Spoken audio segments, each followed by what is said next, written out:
I just ask you about, I don't understand at all the similarly situated argument that you make, and I hope that you can help me, because I don't know how you can say both that girls and boys are not similarly situated at step one when this law is being evaluated and it's not making a sex-based classification.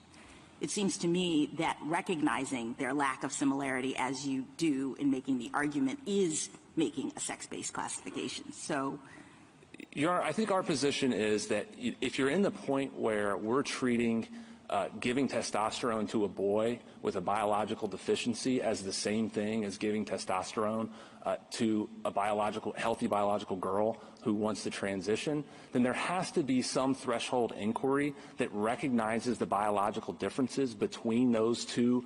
Right, but when you're doing that, you're making a sex-based classification. I mean, the very argument carries with it the characterization that we're trying to identify here. You start by saying it's different to treat a boy who's using this medication for a particular reason from a girl who's, okay, so that's a sex-based classification. Haven't we dealt with step one now? We should be going on to step two?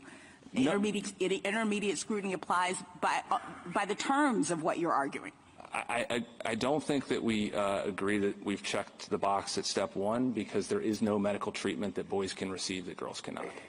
So we disagree with the notion. Didn't we already dispose of that kind of reasoning with our equal protection cases that looked at things like interracial marriage, where we said even though it applies to both, it's still making a racial classification? Even though whites can't marry non-whites and non-whites can't marry whites in the statute, right? So both are equally disadvantaged. We said that's not an argument for why you shouldn't have a heightened scrutiny or why the statute is not making a race-based classification. And that's not the argument that we're making. Okay, so what is we your are not arguing that you can discriminate and draw lines so long as you do so both against boys and against girls. We're arguing there is no sex-based line.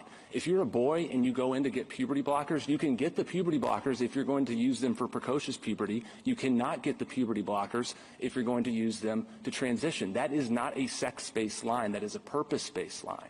So our fundamental point here is not that you can discriminate against both sexes in equal degree. Our fundamental point is there is no sex-based line here, and the only way they get to a sex-based line is by equating fundamentally different treatments that defy medical reality and defy how the statute itself sets out what is a treatment. And the treatments are different because of the biological sex of the person, right? I mean, that's what you said. The purposes are different because of the biological sex and why you're going in to get them. Not at all. I mean, with puberty blockers, the purpose, nothing turns on sex. Take puberty blockers. There's nothing that turns on sex as to whether there's a sex-based classification there. Everything depends on what is the reason that you are using those puberty blockers for.